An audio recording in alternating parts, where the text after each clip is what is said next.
Water की presence में जो सॉल्ट है वो किसका स्टेबल है? Acid, carbonate, salt, carbon dioxide, water. Trick, mnemonic. क्या याद किया था जी बच्चों? आज का हमारा लेक्चर पीरियोडिक टेबल का ग्रुप नंबर 3A का फर्स्ट मेंबर बोरॉन। बोरॉन का पिकुलर बिहेवियर, बोरॉन के कंपाउंड, बोरॉन के कंपाउंड की प्रिपरेशन, बोरॉन के कंपाउंड की प्रॉपर्टीज, बोरॉन के कंपाउंड के रिएक्शंस, बोरॉन के कंपाउंड की अकरेंस, ये सारा हम एक ही लेक्चर में कवर करने जा रहे हैं। अगर आपको भी ये टॉपिक मुश्किल लगता है तो आपकी सारी मुश्किलात का सॉल्यूशन इन वन लेक्चर। अब हम अपने लेक्चर की तरफ मूव करते हैं। आपने देखा होगा कि ग्रुप नंबर 3A के जो मेंबर हैं उनमें जो बोरॉन है वो फर्स्ट मेंबर है, तो इसका निमोनिक हमने याद करना है। Boron, aluminium, gallium, indium, thallium. अभी इसका निमोनिक मैं आपको बताने लगा हूं, सुनिएगा। Beautiful all girls in Thailand, beautiful all girls in Thailand. तो ग्रुप नंबर 3A के एलिमेंट क्या देंगे? याद देंगे। अभी इसमें देखिएगा कि जो बोरॉन है ये नॉन मेटल है। बोरॉन क्या है? Non metal. और बाकी सारे एलिमेंट क्या है? मेटल्स। बोरॉन नॉन मेटल और बाकी सारे के सारे एलिमेंट है मेटल्स। बड़ा इंपॉर्टेंट पॉइंट बताने लगा हूं, ये नोट करने वाला है। नोट कर लो, गिफ्ट बता रहा हूं, बहुत ही इंपॉर्टेंट गिफ्ट। कोई भी एमसीक्यू आएगा तो ये ट्रिक से हमें डायरेक्ट आंसर मिलेगा। All the elements in the periodic table that contain 1 to 3 valence electron are metal except hydrogen, helium and boron। और इजी हो गया। नेक्स्ट टाइम एंटी टेस्ट में एमसीक्यूज आ जाए, एफएससी में एमसीक्यूज आ जाए तो बहुत इजी हो गया जी। कोई भी एलिमेंट जिसके वैलेंस शेल में अगर इलेक्ट्रॉन 1 से 3 तक है तो वो मेटल है। अदरवाइज अगर इलेक्ट्रॉन उससे ज्यादा है तो वो क्या है? Non metal. तो मैंने जो एक्सेप्शन नोट करवाई है वो किस किस की है? Hydrogen, helium and boron. इनके वैलेंस शेल में इलेक्ट्रॉन कितने कितने हैं? हाइड्रोजन के वैलेंस शेल में इलेक्ट्रॉन 1 इलेक्ट्रॉन है, हीलियम के वैलेंस शेल में 2 इलेक्ट्रॉन है, बोरॉन के वैलेंस शेल में 3 इलेक्ट्रॉन है। लेकिन बेटा जी फिर भी ये क्या है? Non metal. तो ये एक्सेप्शन। बाकी सारे पीरियोडिक टेबल में एलिमेंट मेटल जिनके वैलेंस शेल में इलेक्ट्रॉन कितने होंगे? वैलेंस इलेक्ट्रॉन कितने होंगे? 3। जिनके वैलेंस इलेक्ट्रॉन 3 या 1 to 3 लिख सकते हैं। 1 to 3 या 3 इलेक्ट्रॉन है तो वो मेटल है, अदरवाइज वो क्या है? Non metal. तो मैंने ये पहला पॉइंट आपको बताया कि आपको कैसे पता चलेगा कि ये मेटल और नॉन मेटल के बारे में। तो अभी मैंने आप लोगों को नेक्स्ट पॉइंट की तरफ मूव करना है कि बोरॉन का पिकुलर बिहेवियर, पिकुलर बिहेवियर का मीनिंग और कौन सा एलिमेंट पिकुलर बिहेवियर शो करेगा। ये पहला पॉइंट नोट करने वाला पॉइंट है। पीरियोडिक टेबल का हर ग्रुप का जो फर्स्ट मेंबर है, पीरियोडिक टेबल में हर ग्रुप का जो फर्स्ट मेंबर है, जो फर्स्ट एलिमेंट है, वो पीरियोडिक टेबल में पिकुलर बिहेवियर शो करेगा। उसकी रीजन आप देख लो। Peculiar behaviour of lithium, first member of group number 1A। Peculiar behaviour of beryllium, group जो है वो ग्रुप नंबर 2 का फर्स्ट मेंबर है। बोरॉन ग्रुप 3 का फर्स्ट मेंबर है। कार्बन ग्रुप 4 का फर्स्ट मेंबर है। फ्लोरीन ग्रुप 7 का फर्स्ट मेंबर है। तो इनका बिहेवियर क्या है? पिकुलर बिहेवियर है। पिकुलर बिहेवियर का मीनिंग है कि पूरी फैमिली का एक बिहेवियर और इस एलिमेंट का या फर्स्ट एलिमेंट का बाकियों से क्या डिफरेंट बिहेवियर है। तो अब हम पहला बिहेवियर देखते हैं। पहला डिफरेंट बिहेवियर क्या है? पहला डिफरेंट बिहेवियर है कि सारे एलिमेंट क्या हैं? मेटल्स, लेकिन बोरॉन क्या है? अपने फैमिली में से नॉन मेटल। तो that is the first peculiar behaviour of boron. तो पिकुलर बिहेवियर ऑफ बोरॉन का पहला प्रॉब्लम कि ये नॉन मेटल और बाकी सारे एलिमेंट है मेटल, नंबर 1। नंबर टू पे अभी हमने ये लाइन जो नोट करवाई थी, इसी जगह पे ये लाइन आ जाएगी। अगर वैलेंस इलेक्ट्रॉन 1 to 3 हों तो वो एलिमेंट क्या होते हैं, मेटल्स होते हैं। बट जो आपके पास बोरॉन है ये क्या है, नॉन मेटल। बात एक ही है, लेकिन जाहिर बात है बुक वाला इसको 2 दफा रिपीट कर रहा है तो डिफरेंट एंगल से रिपीट कर रहा है। अगर हमें ये लॉन्ग क्वेश्चन आ जाए तो हम इसके यूं पॉइंट बता सकते हैं। तो मैंने पॉइंट नंबर 1 में बताया कि बोरॉन नॉन मेटल, बाकी सारे एलिमेंट मेटल। पॉइंट नंबर 2 में वैलेंस इलेक्ट्रॉन अगर 1 से 3 तो मेटल, लेकिन बोरॉन है नॉन मेटल। अगले पॉइंट की तरफ मूव करते हैं। पॉइंट नंबर 3, पॉइंट नंबर 3 की तरफ देखना है, oxidation state of boron. Boron की जो ऑक्सीडेशन स्टेट है वो 2 तरह की है, +3 भी है और -3 भी है। बोरॉन की जो ऑक्सीडेशन स्टेट है वो +3 भी है, -3 भी है। But important point, all the other members of group number 3A show only +3 oxidation state. दोबारा कैसे पता लगता है कि ऑक्सीडेशन स्टेट क्या होती है, 1A 2A और 3A और ग्रुप नंबर 4A तक ऑक्सीडेशन स्टेट इक्वल टू किसकी होनी है, ग्रुप नंबर के।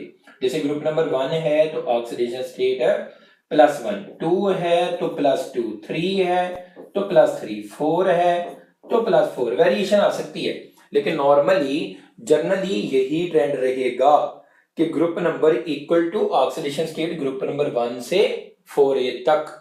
नेक्स्ट अगर हम मूव करेंगे तो ऑक्सीडेशन स्टेट वेरिएट करेगी। तो मैंने अभी आपको बताया कि बोरॉन की जो ऑक्सीडेशन स्टेट है वो +3 भी है और -3 भी है, लेकिन जो बाकी एलिमेंट हैं उनकी ऑक्सीडेशन स्टेट +3 होती है, तो that is the peculiar behaviour. अगले पॉइंट की तरफ मूव करना है जी। नेक्स्ट पॉइंट की तरफ मूव करते हैं कि बोरॉन की ऑक्सीडेशन स्टेट तो +3 है, तो क्या बोरॉन का कीटाइन स्टेबल है या अनस्टेबल है। तो बोरॉन का जो कीटाइन है ये अनस्टेबल कीटाइन है, कीटाइन ऑफ बोरॉन अनस्टेबल।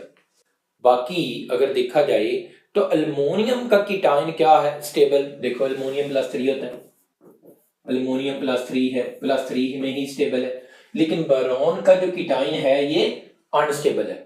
नेक्स्ट अगला पॉइंट, नेक्स्ट पॉइंट है कि कीटाइन अनस्टेबल है तो boron not form stable ionic compound, क्योंकि कीटाइन स्टेबल नहीं है। अगर कीटाइन स्टेबल नहीं है तो इसका मीनिंग है कि आयनिक कंपाउंड इसके स्टेबल है नहीं होंगे। आयनिक कंपाउंड स्टेबल तब होता बेटा जी अगर कीटाइन और इनाइन होता, क्योंकि आयनिक कंपाउंड बनेगा ही तब जब कीटाइन होगा और इनाइन होगा, तो इसका कीटाइन ही अनस्टेबल है। अगला पॉइंट, अब देखो ये आयनिक कंपाउंड स्टेबल नहीं बना रहा, तो क्या कोवलेंट कंपाउंड स्टेबल बनाएगा, यस, क्योंकि इसका करेक्टर नॉन मेटल। तो इस वजह से boron form molecular addition compound. Boron जो है ये मॉलिक्यूलर एडिशन कंपाउंड बनाता है, लेकिन बाकी एलिमेंट मॉलिक्यूलर एडिशन कंपाउंड है नहीं बनाते। बोरॉन कोवलेंट कंपाउंड बनाता है, मॉलिक्यूलर एडिशन कंपाउंड बनाता है। बोरॉन का कोवलेंट करेक्टर है, लेकिन बाकी एलिमेंट का आयनिक करेक्टर है। That is the most important point. इस वजह से बोरॉन मॉलिक्यूलर एडिशन कंपाउंड बना रहा है। Next, oxides of boron. Boron का जो ऑक्साइड है ये कौन सा ऑक्साइड है, एसिडिक ऑक्साइड है, एसिडिक ऑक्साइड है। अच्छा बाकी देखो अल्युमिनियम का ऑक्साइड देख लो जी, कौन सा है aluminium oxide. Aluminium oxide amphoteric है, बाकी जो हैं वो आपके पास बेसिक हैं और एम्फोटेरिक है, लेकिन जो बोरॉन है ये अपनी फैमिली में से एसिडिक ऑक्साइड शो कर रहा है, इसीलिए बोरॉन के एसिड्स एग्जिस्ट करते हैं। एसिड्स ऑफ बोरॉन होते हैं, एसिड्स ऑफ अल्युमिनियम नहीं होते। तो that is the peculiar behaviour of boron. तो अभी तक मैंने आपको पेक्युलर बिहेवियर के क्वेश्चन को हैंडल करने के लिए बताया है। अब नेक्स्ट चलते हैं कंपाउंड्स ऑफ बोरॉन। अगला पॉइंट, कंपाउंड्स ऑफ बोरॉन। ये बड़ा इंपॉर्टेंट पॉइंट जो अभी बताने लगा हूं। क्यों? क्योंकि इसमें मैं ये बताऊंगा कि कौन सा कंपाउंड पानी में स्टेबल, कौन सा कंपाउंड पानी में अनस्टेबल। इससे आपको बेटा जी क्या पता लगेगा जी? ये पता लगेगा कि कौन सा रिएक्शन होगा, कौन सा रिएक्शन नहीं होगा। आयनिक कंपाउंड के रिएक्शन को डिस्कस करना as compare to organic compound मुश्किल क्यों होता है? क्योंकि हमारे पास है निमोनिक्स और ट्रिक्स नहीं होते। तो आप लोगों को यहाँ पे निमोनिक्स और ट्रिक्स है मिलते रहेंगे, गिफ्ट्स मिलते रहेंगे और आपको ये रिएक्शन भी याद होते रहेंगे। तो कंपाउंड्स ऑफ बोरॉन। बोरॉन का जो पहला कंपाउंड है that is the borax. Borax क्या है? Also called tincal, also called salt of tetraboric acid. Tetraboric acid का ये क्या है? सॉल्ट। तो पहला कंपाउंड कौन सा आ गया? Borax. Formula Na2B4O710H2O that is called borax. अगर हमसे पूछा जाए कि बोरक्स होता किस तरह का है, ये क्रिस्टलाइन वाइट सोलिड है। क्रिस्टलाइन है, वाइट कलर का क्या है? ये सोलिड है। तो हमें ये भी पता होना चाहिए कि इसकी फिजिकल स्टेट क्या है। ये पाया कहाँ पे जाता है बोरक्स? ये कैलिफोर्निया और तिब्बत जो है उनके नदी नालों के बॉटम पे पाया जाता है। जैसे हमारे नदी नालों में, दरियाओं में रेत पाई जाती है, इसी तरह तिब्बत और कैलिफोर्निया की दरियाओं और नदी नालों में ये क्या पाया जाता है? बोरक्स पाया जाता है। उसके बाद नेक्स्ट कोलमनाइट और ऑफ बोरक्स। इसका फार्मूला क्या जी? Ca2B6O11 5H2O that is called colemanite. अगले पॉइंट पे आते हैं जी। Next acids of boron. ये बड़ा इंपॉर्टेंट है, एसिड्स ऑफ बोरॉन। बोरॉन के कौन कौन से एसिड्स हैं? फॉर्मूलाज, फिर उनके साथ साथ नाम। पहला number 1 H3BO3। H3BO3 called orthoboric acid. Orthoboric acid number 1। Number 2 HbO2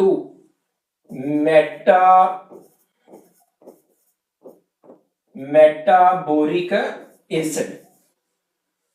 3 पे आ जाते हैं H2B4O7 क्या नाम है जी इसका? Tetraboric acid. अच्छा, तीसरे के बाद चौथा H6B4O9 that is called pyroboric acid. Pyroboric acid. अभी मैं आप लोगों से ये डिस्कस किया कि बोरॉन के कौन कौन से एसिड जो हैं हम एग्जिस्ट करते हैं। Orthoboric acid, metaboric acid, tetraboric acid, pyroboric acid. अगला क्वेश्चन बड़े ही इंपॉर्टेंट, इनमें से पानी में कौन सा स्टेबल है? मतलब अगर इनको पानी में डाल दिया जाए तो पानी में कौन सा एसिड ज्यादा स्टेबल होगा? जाहिर बात है जो एसिड स्टेबल होगा हम उसी को डिस्कस करेंगे। तो अब हम देख लेते हैं, ये सबसे बड़ा इंपॉर्टेंट पॉइंट, इससे रिएक्शन याद होने वाले हैं, नोट करिएगा जी। इन तीनों को, लास्ट वाले तीनों को, ये वाले, ये जो मैंने हाईलाइट किए हैं यहां पे देखिएगा, ये येलो कलर में जो हाईलाइट किए हैं, अगर मैं इन सबको पानी में डाल दूं तो जैसे ही वाटर में ऐड करूंगा तो that convert into orthoboric acid. दोबारा जी ये पॉइंट नोट करने वाला है। Metaboric acid, tetraboric acid, pyroboric acid when dissolve in water convert into orthoboric acid. इस ट्रिक का हमें क्या फायदा होगा? इस ट्रिक का हमें यह फायदा होगा कि जब हम रिएक्शन आगे डिस्कस करेंगे तो वहां पे ये हमें हेल्प करेगा। तो अभी तक मैंने आपको बताया कि कंपाउंड्स ऑफ बोरॉन जो मेजर हैं, जो यहाँ पे हमारी एफएससी लेवल पे डिस्कस करने जा रहे हैं, वो यही है। हमारी एफएससी में यही सिलेबस है जो इनको आगे हमने रिएक्शन में डिस्कस करना है तो आपने वही याद करने हैं जो आपको रिएक्शन में याद करने हैं। नेक्स्ट आ गया बोरक्स। सबसे पहले बोरक्स की प्रिपरेशन, पहले बोरक्स का formula Na2B4O7 10H2O, also called salt of tetraboric acid H2B4O7। H2B4O7 पानी में अनस्टेबल है लेकिन इसका साल्ट स्टेबल है, ये भी पॉइंट नोट करना। साल्ट कौन सा स्टेबल है? Salt stable in water. जो पानी में साल्ट स्टेबल है वो कौन सा है? बोरक्स। बोरक्स पानी में स्टेबल है, इसका साल्ट, बाकियों के नहीं, इसलिए इसको इस लिहाज से रिएक्शन में हेल्प करेगा। तो पहले मैंने इसको प्रिपेयर करना है, प्रिपरेशन ऑफ बोरक्स। बोरक्स को प्रिपेयर कहां से करेंगे अभी देखते हैं। प्रिपरेशन ऑफ बोरक्स, बोरक्स की प्रिपरेशन यहां पे हमने करनी है। First method, from orthoboric acid. Orthoboric acid से हम बोरक्स को प्रिपेयर करेंगे। इसके साथ ही आप क्या लिखेंगे? गिफ्ट। गिफ्ट बड़ा इंपॉर्टेंट है, याद रखो। अगर किसी भी एसिड में हम कार्बोनेट डाल दें, किसी भी एसिड में अगर किसी भी एसिड में कार्बोनेट डाल दें तो क्या बनेगा? किसी भी एसिड में अगर हम कार्बोनेट डाल दें तो तीन चीजें बनेगी। साल्ट बनेगा, कार्बन डाइऑक्साइड बनेगी, प्लस में वाटर बनेगा। फॉर एग्जांपल एसिटिक एसिड है, एसिटिक एसिड में कास्टिक सोडा डाल दें तो सोडियम एसीटेट साल्ट बनेगा, कार्बन डाइऑक्साइड बनेगी, वाटर बनेगा। तो जर्नल पॉइंट याद हो गया कि किसी भी एसिड में अगर हम कार्बोनेट्स डालेंगे साल्ट बनेगा, कार्बन डाइऑक्साइड बनेगी और वाटर बनेगा। अभी देखते हैं ऑर्थोबोरिक एसिड क्या था? H3BO3, इसमें मैंने कार्बोनेट डाल दिया, सोडियम कार्बोनेट। ट्रिक देखो, फॉलो करो वो जो ट्रिक लगाया है। ये क्या था जी? एसिड। एसिड का क्या बनना है? साल्ट। साल्ट अभी नहीं लिखूंगा, बाद में जो है वो लिखता हूं। Carbon dioxide and water. Water की प्रेजेंस में जो साल्ट है वो किसका स्टेबल है? अभी लिखा, यहां पे कहीं लिखा है, ये देखें, स्टेबल इन वाटर। जो साल्ट पानी में स्टेबल है वो कौन है जी? बोरक्स। तो इसका मतलब है कि यहां पे बोरक्स आएगा Na2B4O7। हमने बोरक्स को प्रिपेयर करना था कहां से? बोरक्स को प्रिपेयर किया ऑर्थोबोरिक एसिड से। फर्स्ट मेथड, फर्स्ट मेथड जो है हमारा क्या है? From the orthoboric acid, acid, carbonate, salt, carbon dioxide, water. Trick mnemonic. क्या याद किया था कि कौन सा साल्ट है जो पानी में स्टेबल है? Salt of tetraboric acid. Salt of tetraboric acid stable in water. ये पॉइंट हमें यहां पे याद हो गया। पहला method. Second method, second method में फ्रॉम कोलमनाइड। कोलमनाइड का फार्मूला भी लिखवाया था। अब कोलमनाइड में क्या ऐड करना है? कोलमनाइड में सोडा ऐश ऐड करना है, Ca2B6O11। इसमें सोडा ऐश ऐड किया। सोडा ऐश क्या है? Sodium carbonate. तो ये बन गया कैल्शियम कार्बोनेट। ये बेटा जी बैठा नीचे, सोडियम इसके साथ मिला और ये बन गया बोरक्स Na2B4O7। और प्लस में इसके जो है वो बाई प्रोडक्ट बना सोडियम मेटाबोरेट। ये बना जी बोरक्स। ऊपर वाला क्या है? ये देखो, ये है बोरक्स जो कि हमने प्रिपेयर करना था। और ये जो बना है ये बना है sodium metaborate. Borate, sodium metaborate बन गया। अब आप लोगों को याद होगा कि मदर लिक्विड के बारे में हमने पढ़ा था। मदर लिक्विड क्या होता है, फिल्ट्रेट क्या होता है, ये बड़ा इंपॉर्टेंट पॉइंट है नोट करने वाला। ये फिल्ट्रेशन वाले टॉपिक में पढ़ा होगा। मैं आपको बताता हूं कि मदर लिक्विड क्या होता है। The liquid that left behind after crystallization, that liquid is called mother liquid. और इजी वे में, वो लिक्विड जो क्रिस्टल बनाने के बाद पीछे बच जाता है उसको क्या बोलते हैं, मदर लिक्विड। तो ये जब हम क्रिस्टलाइजेशन करवाएंगे किसकी, बोरक्स की। क्यों करवाना चाह रहे हैं भाई, हम सोडियम मेटाबोरेट को यूज करना चाह रहे हैं क्योंकि ये बाई प्रोडक्ट में जा रहे हैं, हम इसको वेस्ट नहीं करना चाह रहे, मदर लिक्विड में जा रहे हैं। तो हम इसकी क्रिस्टलाइजेशन करवाएंगे और क्रिस्टलाइजेशन से बोरक्स हो जाएगा लैदा। क्रिस्टलाइजेशन से बोरक्स हमने क्या किया, सेपरेट कर लिया। बोरक्स हमें ये मिल गया Na2B4O7, ये हमें मिल गया, ये हमारा प्रोडक्ट था। हम क्या चाह रहे हैं, हम जो पीछे मदर लिक्विड में पड़ा है सोडियम मेटाबोरेट, हम तो इसको भी यूज करना चाह रहे हैं, एन सोडियम मेटाबोरेट। फॉर्मूला सही करेंगे,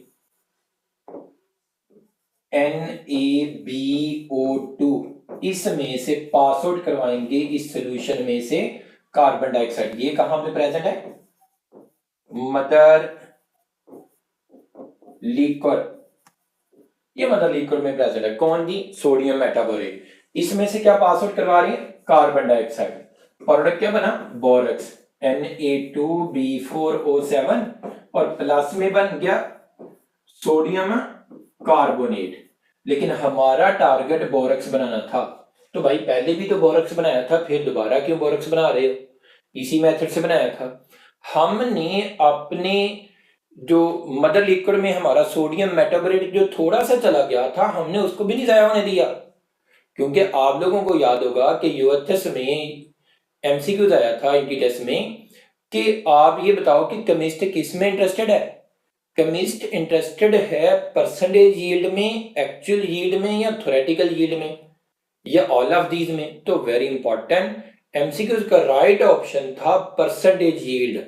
कोई भी बंदा एफिशिएंसी चाहता है, आप भी अगर लेक्चर ले रहे हो तो किसका लेक्चर लोगे, जिसके लेक्चर में एफिशिएंसी होगी। तो एफिशिएंसी के लिए मैंने अपना बाई प्रोडक्ट वेस्ट नहीं होने दिया, मैंने बाई प्रोडक्ट को यहां पे कार्बन डाइऑक्साइड पास आउट करवाई और उसके रिजल्ट में क्या बना लिया, बोरक्स बना लिया। कितने मेथड पढ़ लिए, दो।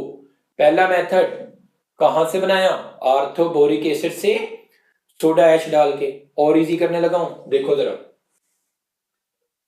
पहले मेथड में भी हमने क्या यूज किया, सोडा ऐश। पहले मेथड में भी हमने सोडा ऐश यूज किया, किसमें, आर्थोबोरिक एसिड में। सेकंड वाले मेथड में भी हमने क्या यूज किया, सोडा ऐश यूज किया। तो इससे भी हिंट याद हो गया कि पेपर में अगर आ जाए कि बोरक्स को प्रिपेयर करो तो हमें याद आ जाएगा कि दो मेथड सर ने बताए थे, दोनों में सोडा ऐश यूज हुआ था। एक में आर्थोबोरिक एसिड में डाला था और एक में कोलमनाइड में डाला था। जो कोलमनाइड में डाला था उसमें मार्बल बना था, कैल्शियम कार्बोनेट। तो वहां से याद आ गया कि वो पत्थर था, लैदा कर लिया और क्रिस्टलाइजेशन करवा ली। और क्रिस्टलाइजेशन के रिजल्ट में जो पीछे प्रोडक्ट बचा, जो लिक्विड बचा, वो था मदर लिक्विड। हम क्योंकि केमिस्ट थे और हमें एफिशिएंसी चाहिए थी, हमने उस मदर लिक्विड को भी क्या किया, यूज किया। और उस मदर लिक्विड से सोडियम मेटाबोरेट में से कार्बन डाइऑक्साइड पास आउट करवाई और क्या बना लिया, बोरक्स बना लिया। थर्ड मेथड सिंपल आसान मेथड, वो क्या है, वो ये है कि from tinkle.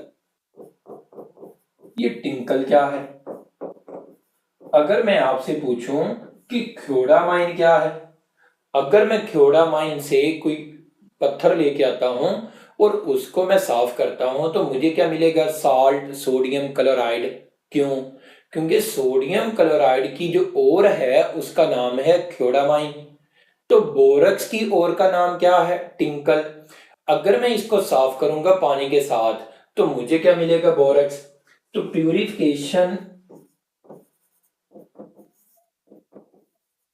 Purification of tinkle with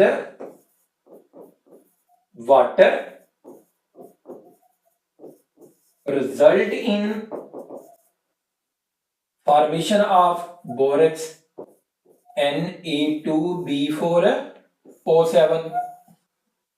यहां तक हमने बहुत इजी वे में ये बोरेक्स को डिस्कस किया, बोरेक्स की प्रिपरेशन को डिस्कस किया। अब हम नेक्स्ट पॉइंट की तरफ मूव करते हैं, प्रॉपर्टीज ऑफ बोरेक्स। बोरेक्स की प्रॉपर्टीज क्या है, वेरी इंपॉर्टेंट। पहली प्रॉपर्टी सॉल्युबिलिटी। सॉल्युबिलिटी पानी में सॉल्युबल है या नहीं है, सुनिएगा। अगर मैं आपसे पूछूं क्या रेत पानी में सॉल्युबल है, मैंने आपको सर आपका ये क्वेश्चन हमें पता है कि रेत पानी में सॉल्युबल नहीं है, हमने भाई बोरेक्स की सॉल्युबिलिटी याद रखनी है। अगर बोरेक्स की सॉल्युबिलिटी याद रखनी है तो सुन लो, जैसे हमारे नदी नालों में रेत पाई जाती है, ऐसे ही तिब्बत और कैलिफोर्निया के नदी नालों में बोरेक्स पाया जाता है। तो माइंड में क्लिक कर गया, याद हो गया, क्योंकि इंसान का माइंड चीजों को याद कैसे करता है। कोई ना कोई पिक्चर बना लो, कोई ना कोई इमेजिनेशन में चले जाओ, कोई ना कोई लिंक डेवलप कर लो। देखो जो मूवी आप देखते हो वो आपको याद हो जाती है, क्यों? क्योंकि उसमें आपने पिक्चर के साथ चीजों को याद करते हैं। तो इंसान का जो ब्रेन है ये चीजों को पिक्चर बना के याद करता है, तो जल्दी याद हो जाता है। जैसे मेरे चैनल का नाम क्या है, लर्न केमिस्ट्री विद गिफ्ट। तो ये कैसे याद हो जाता है? अगर बोल रहा है तो मैं भी आपको याद करा देता हूं कि लर्न केमिस्ट्री विद गिफ्ट। अब देखो, अब गिफ्ट के साथ आपको केमिस्ट्री को याद करना क्या हो गया, आसान हो गया। ये गिफ्ट क्या होते हैं, छोटे छोटे निमोनिक ट्रिक्स होते हैं जो केमिस्ट्री जैसे मुश्किल सब्जेक्ट को भी क्या कर देते हैं, आसान कर देते हैं। तो अभी मैंने सॉल्युबिलिटी का ट्रिक बताया कि जैसे पानी में रेत नहीं सॉल्युबल, ऐसे ही बोरेक्स सॉल्युबल नहीं है, लेकिन हमें बुक में एज इट याद करना है कितना सॉल्युबल, कितने टेम्परेचर पे। 3 ग्राम इन 100 ग्राम ऑफ वाटर, या मैं इसको लिख सकता हूं 3% एट 10 सेल्सियस। कितना सॉल्युबल है, एमसीक्यूज आ गया कि भाई ये कितना सॉल्युबल है, एफएससी में एमसीक्यूज। और याद रखो ये इंटी टेस्ट के सिलेबस का पार्ट है नहीं है, एफएससी के लिए ये लेक्चर इंपॉर्टेंट है आज वाला। इंटी टेस्ट के लिए लेक्चर अगर आपने लेना है तो मेरी एमडी कैट की पैरेलल प्रेप की क्लासेस, प्रीमियम प्लस सेशन और प्रीमियम प्लस प्रो सेशन, ये सारे सेशन में इसी तरह जो है वो पढ़ा रहा हूं और इसी तरह लाइव इंटरेक्शन होता है। उसके लिए आपको डिस्क्रिप्शन में लिंक अवेलेबल है, आप उसको ओपन करेंगे तो वहां से आपको व्हाट्सएप ग्रुप भी मिल जाएगा, व्हाट्सएप चैनल भी मिल जाएगा, और केमिस्ट्री के रेलिवेंट जितने भी आपके मसले हैं उनका सोल्यूशन मिल जाएगा। ले जी, अभी नेक्स्ट पॉइंट की तरफ मुझे मूव करना है। 99.3 ग्राम इन 100 ग्राम ऑफ वाटर, या मैं इसको लिख सकता हूं कि 99.3% एट 100 सेल्सियस। तो समझ आया कि टेम्परेचर बढ़ने से सॉल्युबिलिटी क्या होती है, बोरेक्स की बढ़ती है। अगला पॉइंट, ये तो पहली प्रॉपर्टी बता दी। अगले पॉइंट पे आ जाते हैं जी। नंबर 1 सॉल्युबिलिटी, नंबर 2 क्या आ जाएगा जी, क्रिस्टलाइजेशन। अच्छा, क्रिस्टलाइजेशन में देखना है कि क्रिस्टल कैसे बनती हैं। बोरेक्स के दो तरह का बिहेवियर है, टेम्परेचर के चेंज करने से क्रिस्टल का स्ट्रक्चर चेंज हो जाता है। कोई भी क्रिस्टल जो एग्जिस्ट करती है, ये बड़ा इंपॉर्टेंट पॉइंट है एमसीक्यूज के लिए, वो उसका मेल्टिंग पॉइंट से उसका टेम्परेचर कम होना चाहिए। क्योंकि अगर टेम्परेचर ज्यादा कर देंगे, ये हमने कहाँ पढ़ा था, जब हमने क्रिस्टल को ड्राई करना सीखा था। जब क्रिस्टल को ड्राई करते हैं तो उसका टेम्परेचर ओवन में इतना रखते हैं ओवन का कि मेल्टिंग पॉइंट से उसका टेम्परेचर कम हो, ताकि वो मेल्ट ना हो जाए। तो यहाँ पे भी ये पॉइंट बताने के लिए मैंने फर्स्ट ईयर का पॉइंट बताया। तो क्रिस्टलाइजेशन देखते हैं, दो तरह से टेम्परेचर होगा। अगर बिलो 62 सेल्सियस है, टेम्परेचर कम है, तो वाटर क्या होगा, ज्यादा। तो ये क्या होगा, डेकाहाइड्रेट होगा। अब डेकाहाइड्रेट है तो कितने वाटर के मॉलिक्यूल हैं, 10 Na2B4O7 10H2O। और अगर टेम्परेचर ऊपर है, अबव 62 सेल्सियस है, तो फिर क्या होगा, क्योंकि टेम्परेचर ज्यादा हो गया तो वाटर के मॉलिक्यूल उड़ देंगे, तो पेंटाहाइड्रेट, और पेंटाहाइड्रेट में वाटर के कितने मॉलिक्यूल होंगे? 5, Na2B4O7 5H2O। तो पहली प्रॉपर्टी सॉल्युबिलिटी, दूसरी प्रॉपर्टी क्रिस्टलाइजेशन, तीसरी प्रॉपर्टी की तरफ मूव करते हैं, वो इससे भी ज्यादा इंपॉर्टेंट है। इनऑर्गेनिक केमिस्ट्री जैसे मुश्किल टॉपिक को आप देख सकते हैं कि किस तरह हमने ट्रिक्स के साथ, निमोनिक्स के साथ हमने पढ़ा है। आप जो भी एबीसी कॉलेजेस में पढ़ रहे हैं, एकेडमी में पढ़ रहे हैं, आपने देखा होगा कि मोस्टली जगह पे बुक से रीड करवाया जाता है, लेकिन हम यहाँ पे बुक से रीड नहीं करते, हम A to Z crystal clear concept के साथ, ट्रिक के साथ, ऑर्गेनिक और इनऑर्गेनिक के लेक्चर इसी तरह पढ़ते हैं। अब हम नेक्स्ट चलते हैं अगली प्रॉपर्टीज की तरफ। तो नेक्स्ट जो प्रॉपर्टी है दैट इज कॉल्ड हाइड्रोलाइसिस। अगर बोरक्स को पानी में डाला जाए तो पानी को तोड़ देगा। Na2B4O7 वाटर में ऐड किया, जैसे ही हम वाटर में ऐड करेंगे तो सोडियम आयन बनेगा और प्लस में B4O7 -2 बनेगा, टेट्राबोरेट आयन बनेगा। निमोनिक बताने लगा, जिंदगी में भी याद रखना, आपकी लाइफ में भी ये रूल आपको काम आएगा। क्या रूल है? दो लोग हैं, एक वीक है एक स्ट्रांग है, मेंटली तौर पे, वैसे नहीं, फाइनेंशियली नहीं, वैसे जब मैं वीक और स्ट्रांग की बात कर रहा हूं तो मेंटली तौर पे जो बंदा वीक है, जो मेंटली तौर पे स्ट्रांग है, तो कौन लड़ता है? जो वीक होता है, जो इमैच्योर होगा वो लड़ेगा, जो स्ट्रांग होगा वो लड़ेगा नहीं। तो यहां से सर इसका इसके साथ क्या तल्लक है, याद रखो क्या तल्लक बताने लगा हूं, सुनो। सोडियम स्ट्रांग बेस से आया है, अगर ये स्ट्रांग बेस से आया है तो भाई ये चुप करके बैठा रहेगा, ये नहीं लड़ेगा, ये पानी को नहीं तोड़ेगा। पानी को कौन तोड़ेगा? वीक तोड़ेगा। मतलब आपसे बड़ी सिंपल इजी वे में याद रखने के लिए एग्जांपल बताता हूं कि मामा और बाबा, लड़ाई कौन करेगा? जो दोनों में से वीक होगा। और घर में बच्चों को कौन तोड़ेगा? जो वीक होगा मेंटली तौर पे, दूसरे की गैर मौजूदगी में बच्चों को तोड़ेगा। ये इस पॉइंट से ये याद रहेगा। देखो जरा, strong base, sodium strong base से आया है, ये नहीं वाटर को हाइड्रोलाइज करेगा। कौन करेगा जी? टेट्राबोरेट आयन वाटर को हाइड्रोलाइज करेगा, क्योंकि ये वीक आयन है। इसके ऊपर मेरा नेक्स्ट लेक्चर आपको मिल जाएगा हाइड्रोलाइसिस के ऊपर, कि किस तरह साल्ट हाइड्रोलाइज करते हैं और सॉल्यूशन एसिडिक होता है या बेसिक होता है। तो अभी देखते हैं। ये B4O7 -2 में क्या डाल दिया? वाटर डाल दिया। जैसे ही वाटर डाला तो वाटर की प्रेजेंस में कौन सा एसिड स्टेबल है? H3BO3। अभी पीछे पढ़ के आए हैं कि आर्थोबोरिक एसिड, आर्थोबोरिक एसिड पानी में क्या है? स्टेबल, तो आर्थोबोरिक एसिड बनेगा। और साथ क्या बनेगा? Hydroxyl ion. देखो, सॉल्यूशन में हाइड्रोक्सल आयन बन गए। अगर सॉल्यूशन में हाइड्रोक्सल आयन हो तो सॉल्यूशन क्या होगा? बेसिक। इजी वे में याद करने का ट्रिक कि सॉल्यूशन एसिडिक होगा या बेसिक, तो पता कैसे चला? हमें स्ट्रॉन्ग बेस से। मैंने अभी बताया कि वीक लड़ेगा, स्ट्रॉन्ग नहीं लड़ेगा, लेकिन एंड पे जो कंक्लूजन होगा, जो डिसीजन होगा, वो किसका होगा? स्ट्रॉन्ग का होगा। OH आ गया सॉल्यूशन में, जो सॉल्यूशन बेसिक। क्यों? क्योंकि जितनी OH आयन की कंसंट्रेशन ज्यादा, उतनी आपके पास से सॉल्यूशन की pH ज्यादा, उतनी बेसिसिटी ज्यादा। या आप ये कह सकते हैं कि हाइड्रोक्सल की कंसंट्रेशन सॉल्यूशन में ज्यादा हो गई है और H पॉजिटिव आयन की कंसंट्रेशन सॉल्यूशन में कम हो गई है, इसलिए सॉल्यूशन क्या हो गया है? सॉल्यूशन ऑफ बोरक्स अल्कलाइन हो गया।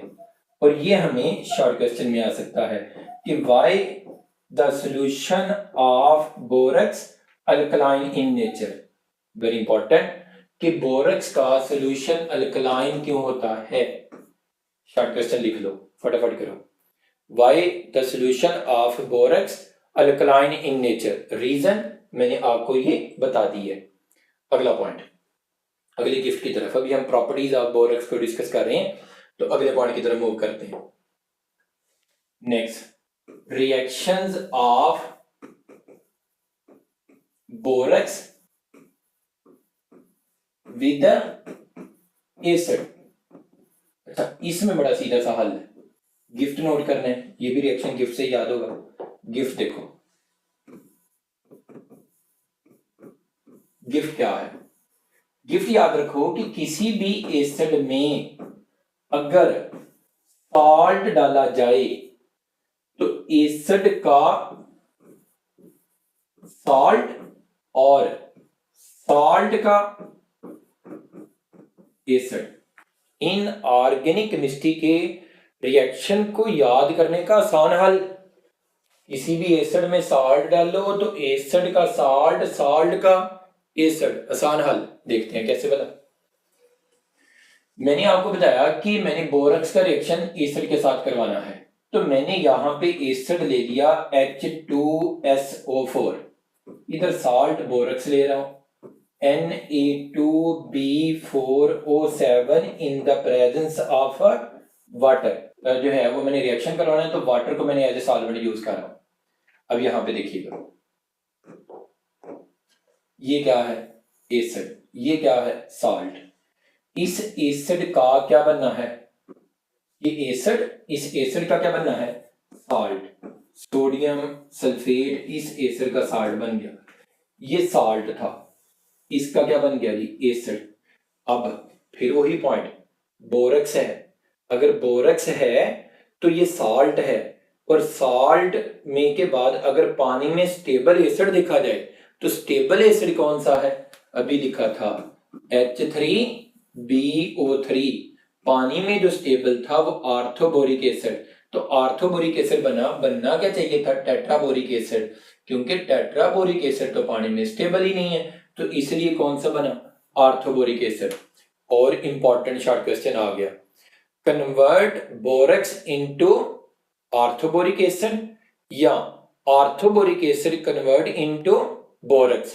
दोबारा, अगर मुझे बोरक्स से आर्थोबोरिक एसिड बनाना हो तो ये आर्थोबोरिक एसिड की प्रिपरेशन में यूज आ जाएगा, और अगर मुझे क्या करना हो, मुझे ये प्रोड्यूस करवाना हो, इससे भी पीछे वाले पॉइंट में चलता हूं। ये देखो, ये कोलमेनाइट से था, और इससे पीछे वाला पॉइंट ये वाला, यहां पे मैंने बताया था ये आर्थोबोरिक एसिड था तो बोरक्स हुआ। तो दो तरह से question, important question, orthoboric acid convert into borax, orthoboric acid convert into borax. और अगर ये आ जाता है, आगे चलते हैं आखिरी पॉइंट पे, यहां पे क्या था? बोरक्स कन्वर्ट इनटू आर्थोबोरिक एसिड, तो ये एक दूसरे में इंटर कन्वर्जन आ सकती है हमें, तो हम यहां से याद कर सकते हैं। ये पहला रिएक्शन था, किसके साथ? एसिड के साथ। अब मैं एसिड बदल देता हूं, फिर देखता हूं क्या होता है। HCl है, और इसमें मैंने बोरक्स लिया Na2B4O7 in the presence of water, बिल्कुल पहले की तरह जैसे मैंने पहले बताया था। ये एसिड है, इसका क्या बन जाएगा? NaCl सॉल्ट, और ये क्या है? सॉल्ट, इसका क्या बन जाएगा? Acid H3BO3। देखें कितना दिखने में कॉम्प्लिकेटेड रिएक्शन लग रहा था, किस तरह हमने ट्रिक्स के साथ उसको सॉल्व कर लिया। अच्छा, लेक्चर नंबर 2 में मैं आपको बताऊंगा कि जो बाकी बोरॉन के कंपाउंड हैं उनको कैसे सॉल्व करना है। तो लेक्चर 2 के लिए आपने नेक्स्ट वीडियो को इंतजार करना है। लें जी, आज के लिए जज़ाकल्लाह।